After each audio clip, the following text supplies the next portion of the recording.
Style tag. Style ടാഗിൽ എന്തൊക്കെ കൊടുക്കും? അനീഷ് പറഞ്ഞ സ്റ്റൈൽ ടാഗിൽ എന്തൊക്കെ കൊടുക്കാൻ പറ്റും? സ്റ്റൈൽ ടാഗിൽ എന്തൊക്കെ കൊടുക്കാൻ പറ്റും? അതൊക്കെ കൊടുക്കാൻ പറ്റും. ഇരിക്കും. അടുത്ത ആള് വേറെ എന്തോ ചേർക്കാൻ പറ്റുമല്ലോ. അടുത്ത ആള് ഏതൊക്കെ ടാഗ്സ്? പിന്നെ അതിൽ ടാഗ്സ് അല്ല, അതിൻ്റെ ഉള്ളിൽ വേറെ എന്തൊക്കെ ഉണ്ടായിരിക്കും?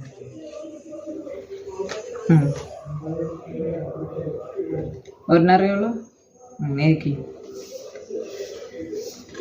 ഇനി സ്ക്രോൾ ഡൗൺ. സ്ക്രോൾ ഡൗൺ എന്ന് പറയുമ്പോൾ താഴത്തേക്ക് നമ്മളാക്കുമ്പോൾ അതിൻ്റെ എഫക്റ്റുകൾ അതെങ്ങനെ കൊടുക്കാൻ പറ്റും എന്നുള്ള രീതികളൊക്കെയാണ് വരുന്നത്. അപ്പോൾ ആദ്യത്തെ scroll down to see the sticky effect. ഒരു സ്റ്റിക്കി എഫക്റ്റ് ആയിരിക്കും ഉണ്ടായിരിക്കും. അപ്പോൾ അതിന് ഏതൊക്കെ സെക്ഷൻസ് ആയിട്ട് കൊടുക്കാൻ പറ്റും? ഹോം, ന്യൂസ്, കോണ്ടാക്റ്റ്, അബൌട്ട്, അതൊക്കെ നമുക്ക് ഇഷ്ടമുള്ളത് എന്താണെന്ന് വെച്ചാൽ കൊടുക്കാൻ പറ്റും. പിന്നെ ഏതൊക്കെ ഇത് കൊടുക്കാൻ പറ്റും? പിന്നെ അതുപോലെ വേറൊരെണ്ണം, ഒരു ഔട്ട്പുട്ട് വരുന്ന വേറൊരു ക്വസ്റ്റ്യൻ ഉണ്ടായിരുന്നു. സ്ക്രീനിൽ തന്നെ 3 കളേഴ്സ് ആയിട്ട് കൊടുക്കാം, 3 സെക്ഷൻസ് ആയിട്ട് കൊടുക്കാം. എന്നിട്ട് അതെന്ത് ചെയ്യാം? അതിൽ താഴെ ഒരു കളേഴ്സിൻ്റെ ഒരു ബട്ടൺ ടാഗും കൂടി കൊടുക്കാം. എന്നിട്ട് ആ ബട്ടൺ ടാഗിൻ്റെ ഉള്ളിൽ കൊടുക്കുക, കളേഴ്സിൻ്റെ പേര് കൊടുക്കുക, ഇഷ്ടമുള്ള കളേഴ്സിൻ്റെ 3 പേര് കൊടുക്കുക. അത് ക്ലിക്ക് ചെയ്യുമ്പോൾ എന്ത് ചെയ്യുക? സ്ക്രീനിൽ ആ 3 ഡിവിഷൻസിൽ ഏതൊക്കെ വരണം? ഇപ്പോൾ ഈ കളർ ക്ലിക്ക് ചെയ്യുമ്പോൾ ഈ കളർ വരണം, അങ്ങനെ അടുത്തതിൽ ക്ലിക്ക് ചെയ്യുമ്പോൾ അടുത്ത കളർ വരണം, അങ്ങനെ കൊടുക്കാം. അതിൻ്റെ ഒരു ക്വസ്റ്റ്യൻ ചെയ്യാം. എഴുതിയെടുത്ത ക്വസ്റ്റ്യൻ.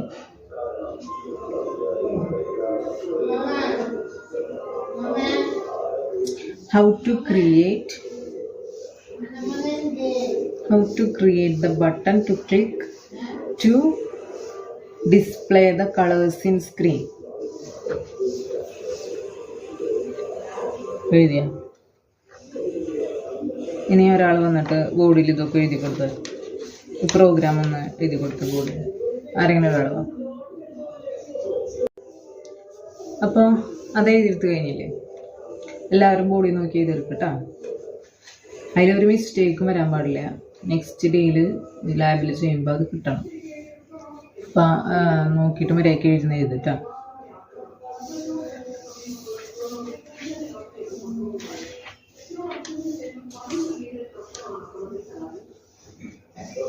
നെക്സ്റ്റ് ഒരു കുറച്ച് നോട്ട്സ് ഞാൻ തരാം. അതിൽ ഞാൻ കുറച്ചിപ്പോൾ വായിച്ചു തരാം, ബാക്കി നിങ്ങൾ എന്ത് ചെയ്യാം?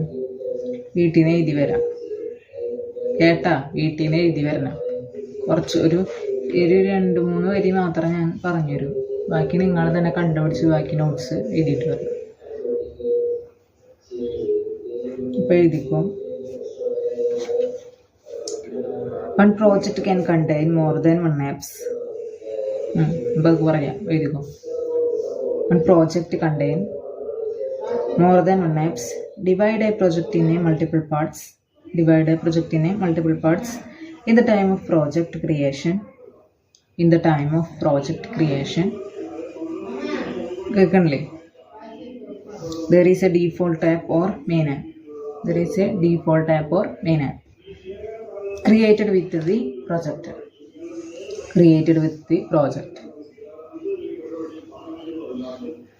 അപ്പോൾ ഇതിൻ്റെ ബാക്കി നിങ്ങൾ കണ്ടെത്തിയിട്ട് വരണം. നാളെ തന്നെ കേട്ടോ. എനിക്ക് പീരീഡ് ഇല്ലെങ്കിൽ ഞാൻ വന്ന് ചോദിക്കും, കണ്ടിരിക്കണം എനിക്ക്. പിന്നെ ഒരു ക്വസ്റ്റ്യൻ ചെയ്തെടുത്തോ. 2 ഹോംവർക്ക് തരാം.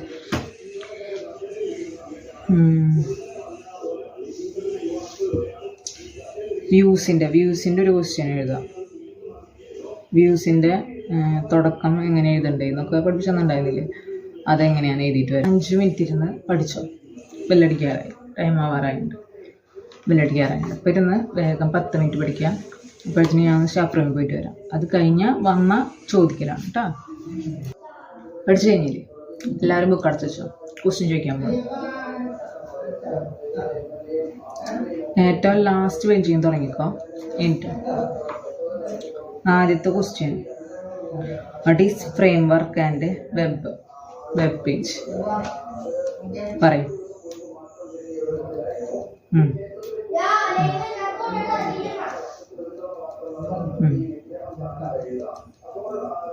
ഇരിക്കും.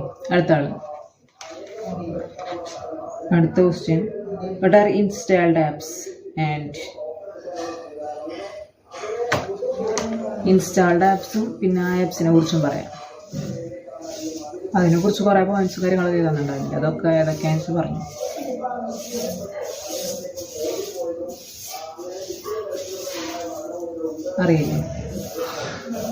അറിയില്ല അവിടെ നിൽക്കട്ടാ. ആദ്യം പറയും ഇപ്പം ചോദിച്ചതിൻ്റെ ക്വസ്റ്റ്യൻ്റെ ഉത്തരം. എന്ത് അത് ഏതിൻ്റെ ക്വസ്റ്റ്യന്? ഏത് ക്വസ്റ്റ്യൻ ഞാൻ ചോദിച്ചത്? ഒരു തേങ്ങയും പഠിച്ച് വരരുത് കേട്ടോ, ഒരു സാധനം പഠിച്ചിട്ട് വരരുത്. നിങ്ങൾക്കൊന്നും ഒരു പേടിയില്ല. നീട്ട്, കൈ നീട്ട്, മര്യാദയ്ക്ക് പിടിച്ചോ, അല്ല കയ്യും കാലും പൂട്ടാ. പിടിക്കും, ഇരിക്കും അവിടെ, എഴുന്നേൽക്കും. ഇപ്പം ഈ പറഞ്ഞ ക്വസ്റ്റ്യൻ്റെ ഉത്തരം പറ.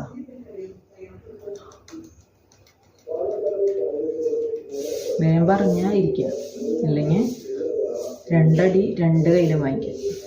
ഒരുത്തനെ കിട്ടിയില്ലേ, കൈ നീക്കി പിടിച്ചിട്ടുണ്ടെങ്കിൽ വീണ്ടും കിട്ടുമല്ലേ.